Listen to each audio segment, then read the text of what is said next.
Donc bonjour à tous, aujourd'hui dans l'atelier du jardin, on va vous présenter la taille de la glycine avec une petite étape vers la fin concernant le palissage de celle-ci. Donc très important pour commencer, on va parler un petit peu de ce végétal.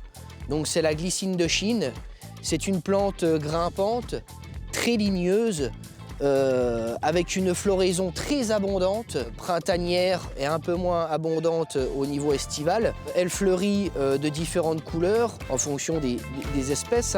On a du violet, du bleu, du mauve, du blanc. Et c'est une plante très rustique, sa rusticité est très importante. Donc le végétal étant présenté, là je vais vous parler un petit peu des différentes tailles de celle-ci. On en a trois.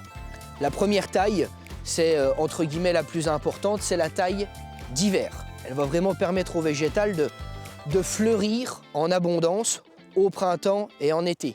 Donc on va vraiment réaliser entre guillemets une taille sévère sur vraiment toute la longueur du végétal. C'est la taille d'hiver, très importante. Attention par contre en hiver pour éviter une grosse gelée sur les bourgeons.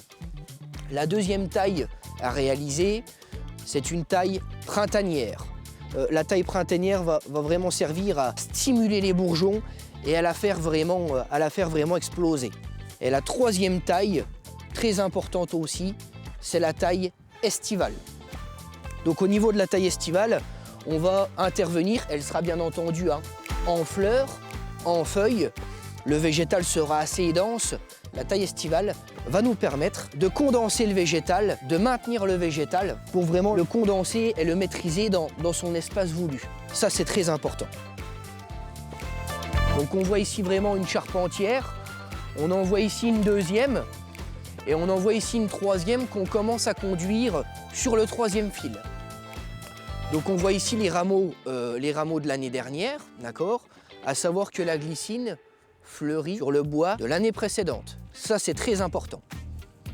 Et au fur et à mesure des années, du temps, ces charpentières continuent. Certains rameaux vont devenir charpentières. C'est vraiment nous qui devons la maîtriser. Ça, c'est très important. Passons à l'étape numéro 2. Donc, on a analysé le végétal. Et au niveau de l'étape numéro 2, là, on va passer vraiment à la taille de floraison pour avoir une floraison assez abondante. Ça, c'est très important. Donc là, je pars de ma charpentière. Donc là, j'observe du bois mort. Et puis ensuite, ici, on voit vraiment le rameau de l'année. Alors, on va compter, bien entendu, les bourgeons. 1, 2, 3, 4, 5 bourgeons. On est sur 20-30 cm. J'interviens avec mon sécateur. On aperçoit ici une coupe en biseau avec ici le bourgeon. Cette coupe en biseau va permettre de protéger le bourgeon du gel. Et aussi également ici, la coupe en biseau va permettre l'évacuation de l'eau. Donc là, on a bien notre charpentière et le rameau de l'année précédente avec 1, 2, 3, 4, 5 bourgeons si vous voulez. Vous pouvez redescendre jusqu'à 3 avec la petite coupe en biseau. Donc là, je peux commencer un petit peu à tailler tous les rameaux.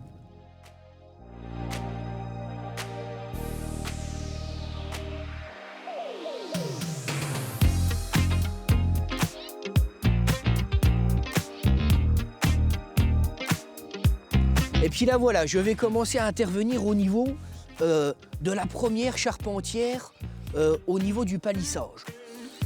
Donc là, on va intervenir. Donc je peux nettoyer un petit peu. N'hésitez pas à donner quelques coups de sécateur pour la nettoyer. Et puis là, voilà, on voit bien cette charpentière. Et là, je commence au niveau des rameaux de l'année précédente.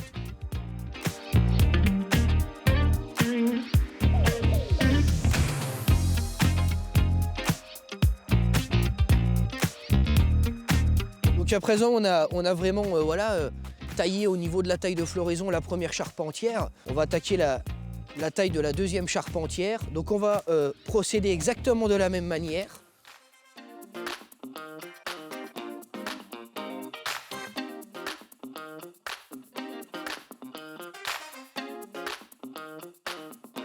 Donc la deuxième charpentière étant taillée, on va attaquer la troisième charpentière ici, qui est assez jeune, bien entendu.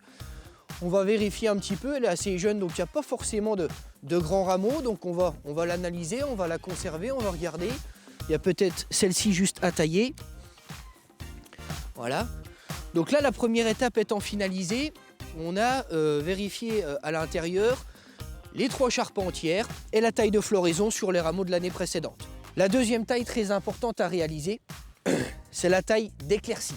La taille d'éclaircie consiste tout simplement à nettoyer le végétal et apporter vraiment de la lumière à celui-ci pour que le végétal profite vraiment de l'ensoleillement. À savoir que la glycine, au niveau de son exposition, elle préfère vraiment une exposition assez ensoleillée. On va sélectionner des jeunes rameaux et on va laisser de la place aux autres.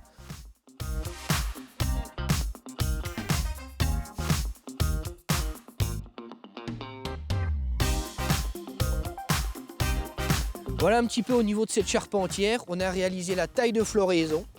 La taille de floraison avec la charpentière, les rameaux de l'année taillés à 20-30 cm et une taille d'éclaircie pour vraiment éclaircir le végétal, pour lui apporter vraiment de la lumière et de l'aéré. Et ensuite, on reproduit exactement de la même manière sur la deuxième charpentière.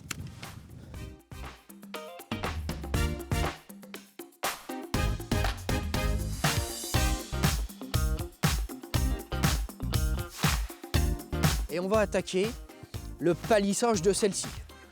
Alors ici, celle-ci, on va la conduire tout simplement sur un fil, d'accord, ici, avec du lien. Alors ça, c'est du lien. C'est un lien, c'est du lien souple. Hein. Ça va permettre vraiment d'éviter l'étranglement du végétal. Donc là, voilà un petit coup de sécateur. Je prends un petit bout de lien et puis tout simplement ici, je vais maintenir ici le palissage de la branche. Et puis je vais déjà la fixer au niveau de la base, très important, avec un petit double nœud tout simplement. Ce qu'il faut respecter aussi, très important, c'est de laisser ici, on voit ici avec la pointe du sécateur, c'est de laisser un espacement d'environ 5 mm à 1 cm pour le développement de celle-ci.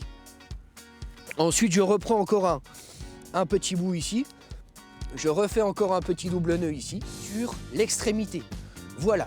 Donc au niveau du palissage de cette troisième charpentière, on a la première qui est déjà faite, la deuxième et la troisième qui va venir petit à petit, palisser le long. Donc voilà au niveau du palissage, on a expliqué qu'est-ce qu'était une glycine, on a expliqué vraiment ses caractéristiques, 3 tailles à l'année. Et puis ensuite un petit palissage, un petit suivi pour vraiment conduire celle-ci et la mener où on le souhaite.